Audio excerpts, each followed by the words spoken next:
शादी के बाद जो मेरा सबसे मज़ेदार चीज़ हुआ कि जहाँ मम्मी मुझे ऐसे करो, इस तरह से करो, ऐसा नहीं करोगी तो ये होगा, फलाना होगा, बात बात पर माँ की याद आएगी।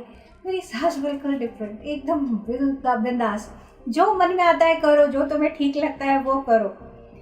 और लेकिन एक चीज़ थी, जब भी मैं कहीं बाहर जाती थी ना, क्यों जा रही है बाहर, क्या काम है, सब ठीक है, बड़ी ना परेशान सी हुआ करती। तो मुझे बड़ा अजीब सा लगता था कि ये जहाँ तो पूरा मतलब छूट सा है कि कुछ भी करो, कुछ दिक्कत नहीं है, तुझे बाहर जाके कुछ करना है। तब मैं केवी की टीचर थी, तो जाना है, करना है, तो हाँ तुझे जो करना है तो कर, ऐसा एक तरफ है। और अगर मैंने स्कूल के बजाय अगर मैं कहीं और जा रही हूँ तो शी वुड बी लाइक बहुत, हाँ सब ठीक है, कहाँ जा रही है, सब ठीक है, इस तरह से ना थोड़ा टेंशन लिया करती थी। तो मुझे बड़ा हैरानी होता था कि ऐसा क्यों करती है। और एक समय पे चिढ़ भी आता था कि ऐसा क्यों कहती हैं, ऐसा क्यों होता है ऐसा। डॉक्टर न्यूटन का एक 2 days का था introductory course for past life regression. उसके पहले मैंने रिग्रेशन किया हुआ था, क्यों एकदम आया कि मुझे उनका करना है। और साथ ही में जब मैं वेबसाइट देख रही थी PSSNmovement.org, तो मुझे ये भी पता लगा था कि डॉक्टर न्यूटन पत्री सर के शिष्य हैं। तो मुझे अच्छा, मैंने कहा इसी लाइन में ही मैं ज़्यादा शायद जाऊँगी, तो मैं डॉक्टर न्यूटन का वो 2 days का कोर्स करती हूँ। तो जो पत्री सर के मिलने का डेट और डॉक्टर न्यूटन के क्लास का डेट दोनों एक साथ में थे, तो क्लास दोनों में मैं पत्री सर को नहीं मिल पाई। जब मैं इसमें 2 days में जब मैं गई थी, तो मेरा ये उद्देश्य था, क्योंकि मैंने अपना पास्ट काफ़ी पहले देखा हुआ था, काफ़ी कुछ लाइफ देख रखी थी, तो मेरा मेन उद्देश्य ये था कि बहुत देख लिया अभी, लेकिन मुझे जो मेरे आत्मा के जो गुरु हैं, जो मेरे गुरु हैं, मुझे उन्हें देखना है। एक जैसे एक कहते हैं ना सेटलिंग वाली बात उस वक्त आने लग गई थी कि मुझे अब अपने गुरु को देखना है। उसके पहले पता नहीं क्यों नहीं था, मुझे नहीं पता। उसके पहले कम्युनिकेट करना, जैसे सभी के साथ, साईं बाबा से लेकर सभी के साथ कम्युनिकेट करना, बातें करना, वो सब थी। लेकिन उस वक्त मेन प्रश्न आया कि मुझे अपने गुरु को देखना है। तो सेशन के दौरान बहुत मैंने रिलीज़ किया, पता नहीं कितनी ही पेन मैंने अपने अंदर लिख रखी थी, छोटे से मतलब इनर चाइल्ड से लेकर बहुत सारी चीज़ें थी। वो तो तब सेशन में ही पता लगा कि अच्छा मैंने इतना कुछ पकड़ के रखा है।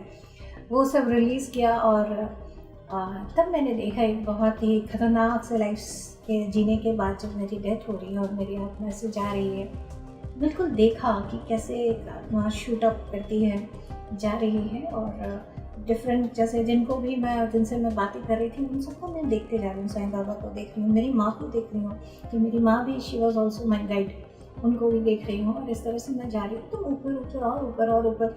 ऊपर जाते हुए एकदम बहुत जगह ऊपर तो मैं देख रही हूँ कि आसमान में एकदम सफ़ेद क्लाउड जैसा, और वहाँ पर एक आकृति से बनी वाइट दाढ़ी और इस तरह से। और उन्होंने कहा your soul will grow in affluence, ये शब्द उन्होंने बोला। और वो जीवन जो था कुछ ज़्यादा ही ख़तरनाक था, और उसमें मैं काफ़ी लोगों की सेवा वगैरह भी कर रही थी, और उसमें मुझे बड़ी ब्रूटली मार दिया गया था।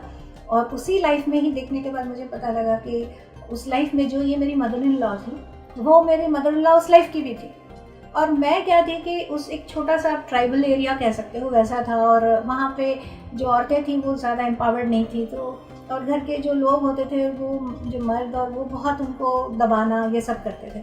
तो मैं एक, आप कह सकते हो ना, नारी रिफॉर्म वाला कुछ एटीट्यूड था। तो सबको जाके एम्पावर करना, ये कीजिए, काम कीजिए, मतलब अलग अलग तरीके से उनको एम्पावर करती थी। तो मैं हमेशा से निकल जाया करती थी इसको करना। तो एक समय पर ऐसा हुआ कि सबको लगा कि ये जो है ना, ये सभी झंझटों की मूल ये है, तो इसको ख़त्म कर दो, तो ये हमारी औरतें जो हैं वो हमारे कंट्रोल में आ जाएंगी। तो उन्होंने ऐसे ही गलत एक आरोपण करके मुझे उन्होंने बहुत ब्रूटली सबके सामने असम्मान करते हुए जो डेथ है वैसे किया। और सिर्फ यही नहीं, इस जन्म का जो मेरा बड़ा बेटा है वो उस जन्म में भी मेरा बेटा था। और उसको वो मुझे जब देख रहा है कि मेरे ऊपर पत्थर फेंके जा रहे हैं और मुझे बहुत बुरी तरह से सताया जा रहा है, तो वो ऐसे माँ बोल के वो जैसे सामने आया, तो जलती हुई लकड़ी लेके उसके पीठ पे यूँ मारा। और मानिए मास्टर्स, इस लाइफ में अभी मैं बोल रही हूँ कि पिंपल्स है। जब मेरे बेटे का बर्थ हुआ था, उसके बैक में एग्जैक्टली वैसा ही मार्क है, ब्लैक पूरा जले हुए का निशान है अभी भी। और जो मेरा छोटा बेटा है इस लाइफ का, वो भी उस वक्त का जब बेटा था तो वो कुछ बोलने जा रहा था, तो जो मेरी बहन है इस जन्म की, वो उस वक्त मेरी एक सहेली थी, उसने फटाक से उसके मुंह पे यूँ हाथ रखा कि अगर ये कुछ बोला तो इसके ऊपर भी इसको भी सताया जाएगा, तो उसको लेके वो वहाँ से निकल गई थी। मेरी बहन पे भी उस लाइफ में अत्याचार हुए थे, जो कि वो एज अ फ्रेंड, क्योंकि कहीं उसने मुझे सपोर्ट करने की कोशिश की थी। तो ये सारी जैसे कहानी है वो पूरा मुझे जैसे क्लियर हो गया। तो ये सेशन में मुझे गुरु का और घर के फैमिली ये सभी के बारे में काफ़ी कुछ पता लगा। तो घर में जब वापस आई तो कहाँ तो मैं चिड़चिड़ करती थी कि क्या मेरी सास हमेशा पूछती रहती कि क्यों कहाँ जा रही हो। तो मुझे बड़ा इरिटेशन सा भी लगता था। तो मैंने घर आके मैंने ऐसे सास को ऐसे करके प्यार किया, मेरे पिछले जन्म की सासू माँ, बिल्कुल घबराने की ज़रूरत नहीं है, मैं अब बिल्कुल सेफ़ हूँ, सब कुछ ठीक है, अब मैं बता दूँगी, आप टेंशन मत करना। और बिलीव मी मास्टर्स, उस दिन के बाद से उन्होंने वो बोलना ही बंद कर दिया कि कहाँ जा रही है, क्यों जा रही है, कहती है छोड़ना ठीक है, ऐसे आ गया। This is such a beautiful thing. जब हमारे अंदर एनर्जी का ट्रांसफॉर्मेशन होता है तो कैसे हमारे बाकियों में भी फ़र्क आ जाता है, ये मैंने बहुत डीपली नोट किया।